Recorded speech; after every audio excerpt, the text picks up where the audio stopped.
Bien, seguimos de nuevo, amigos televidentes, con Agenda Económica. Es un honor compartir de nuevo con ustedes. Estamos en el tercer segmento a través del canal 27 RNN, siempre en horario especial de 9 a 10 de la noche. Con los pocos minutos que nos han brindado nuestros colegas Ezequiel y don Luis Manuel, el embajador. Bueno, pero yo la primera vez en 3 meses, o sea, tengo algún derechito. Había que dejarlo de tener un programa en solo. Ah, bueno, está bien. Pues entonces yo le cedo de nuevo la palabra al embajador. Yo tuve la culpa porque yo fui que te presenté como embajador, entonces seguiste de nuevo. Miren, ustedes han tocado puntos interesantes. No hay duda de que yo quiero ver otros temas con relación a los planteamientos que ustedes hacen. Y voy a empezar por el final.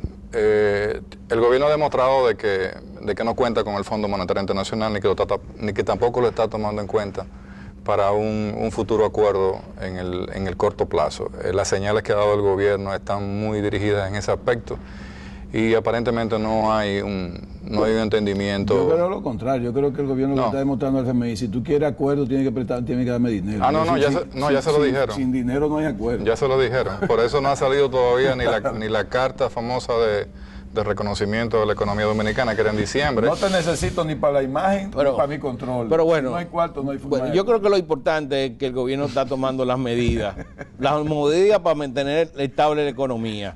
Con fondo o sin fondo. No, porque espérate. No es que el fondo aquí es que va a crear la estabilidad. Claro, no. Aquí el gobierno puede mantener y crear la estabilidad y propulsar el crecimiento sin el Fondo Monetario. Manuel, llegó un momento en que si el gobierno de Leonel Fernández no firmaba con el fondo, creaba un problema de confianza. No lo están necesitando. Sí. Simplemente. Bueno, porque estaba el cuco de la deuda que había en el Banco Central, que siempre utilizaban los economistas del PRD para crear problemas mediáticos, porque todo fue una vocinglería mediática. Desde el primer año del gobierno del presidente Fernández, los economistas del PRD se pusieron a decir que mañana hay otra crisis, que mañana hay una corrida sobre los bonos del Banco Central. ¿Qué pasa ellos qué? Y tuvimos, 8 años, 8 años con estabilidad. 8 años con estabilidad, sin corrida ni nada. El efecto Ponzi. Perdóname, José Manuel, pero hay que ver que el fondo no es el Superman. No, que el fondo no es el Superman. Los europeos decidieron hacer sus ajustes sin el Fondo Monetario. Entonces, ven acá. Pero de eso se trata. Los ajustes que ha implementado el gobierno central están orientados específicamente en lo que es la reforma fiscal, el control del gasto, lo que ha demostrado el presidente Medina hasta la fecha. Y la gente se está olvidando también. O sea, la gente no está tomando ni está hablando del fondo. Y qué bueno, como tú lo planteas, yo estoy totalmente de acuerdo contigo.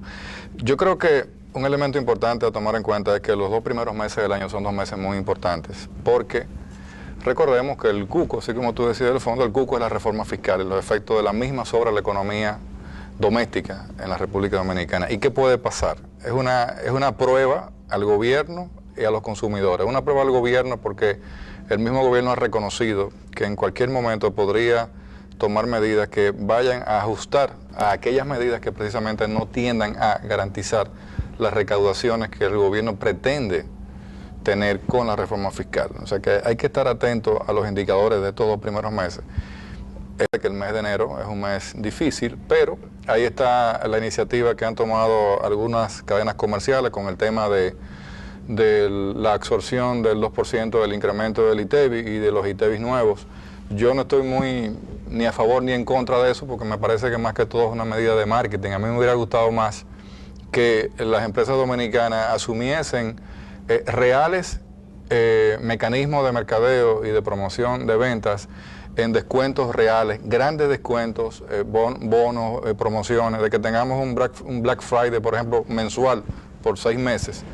Y que eso incremente el consumo y que a su vez el gobierno, aunque tenga ITEVIs en reducción, aunque ellos busquen la forma técnica de buscarlo recuperar por otra parte, como me imagino que lo estarán haciendo, de que el gobierno pueda, a través de un mayor consumo, propiciar un mayor incremento en los ingresos vía los impuestos, específicamente el ITEVIS. Pero fue un efecto positivo socialmente el que asumieran el ITEVIS las grandes cadenas. Sí, es positivo, pero lo importante es ver lo positivo cuando la ama de casa o el consumidor va a la góndola y empieza a tomar decisión de compra sobre un bien o un servicio.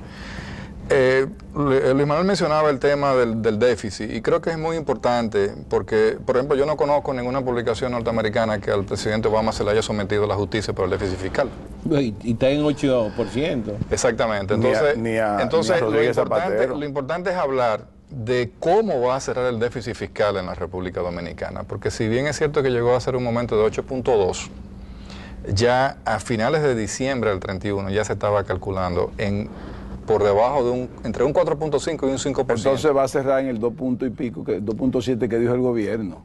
Que nosotros dijimos, yo hubiese dicho un 4. Lo que pasa es que tenemos que sacar de ese déficit fiscal el componente eléctrico y el componente del déficit fiscal, que son 70.000 millones, y dejarían el déficit fiscal en un 2.5%, que es un déficit manejable, como todos los países. Y desde septiembre del año pasado, lo habíamos dicho aquí, que con el recorte del gasto de capital, como se había dictaminado por parte del presidente Medina, ese déficit caía.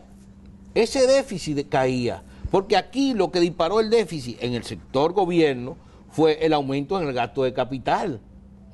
Fue el aumento del gasto de capital. Yo creo que están ahí, que están ahí. El palo lo daría el gobierno si el mismo presupuesto se maneja sin déficit, si se logra hacer eso. Bueno, el gobierno tiene proyectado manejar un presupuesto equilibrado, no en este año, sino...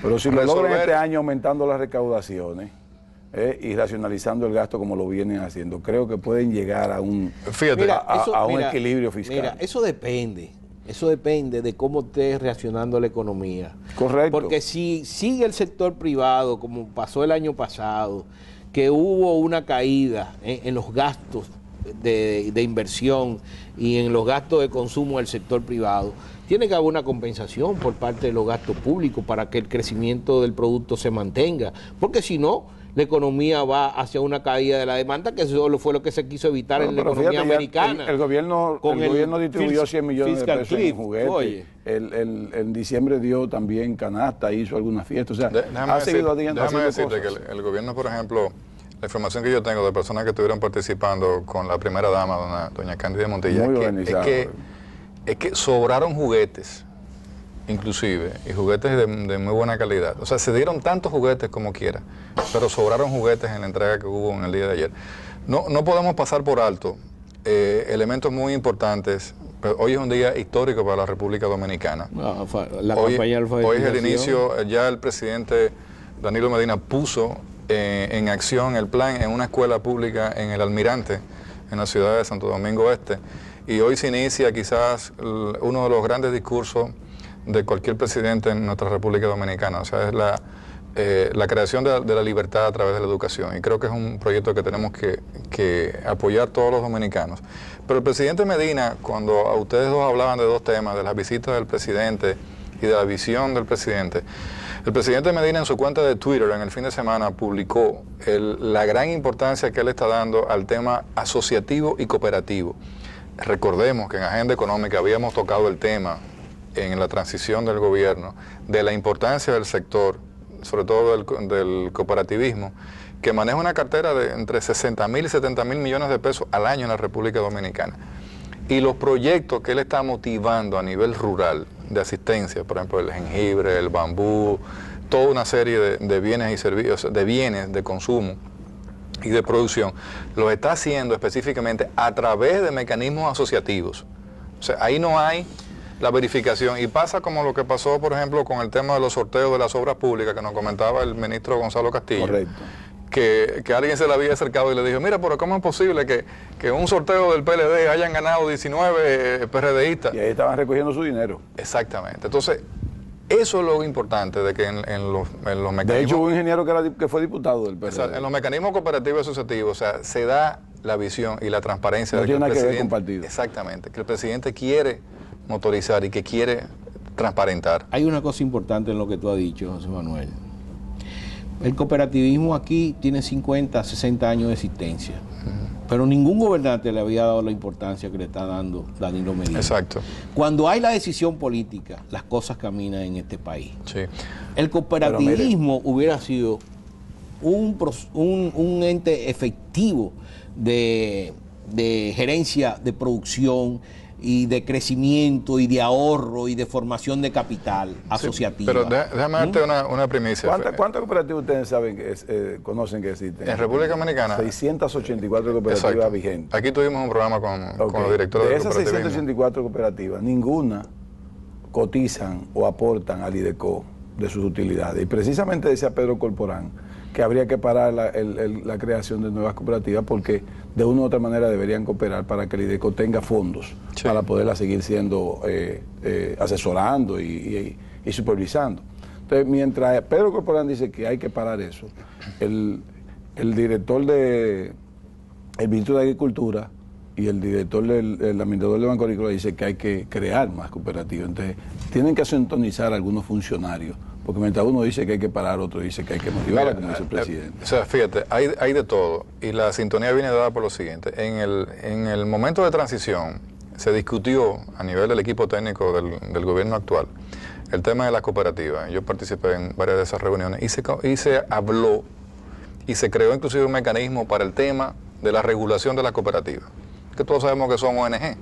Aquí hay cooperativas que prestan en dólares, prestan en pesos, a tasas casi de usura. Pero hay otros elementos en la cooperativa que el presidente Medina dijo, bueno, ni una cosa ni la otra. Yo lo que quiero es utilizar el mecanismo a través de los poderes asociativos que tienen, sobre todo las áreas rurales y los agricultores. Entonces, ¿qué está haciendo él?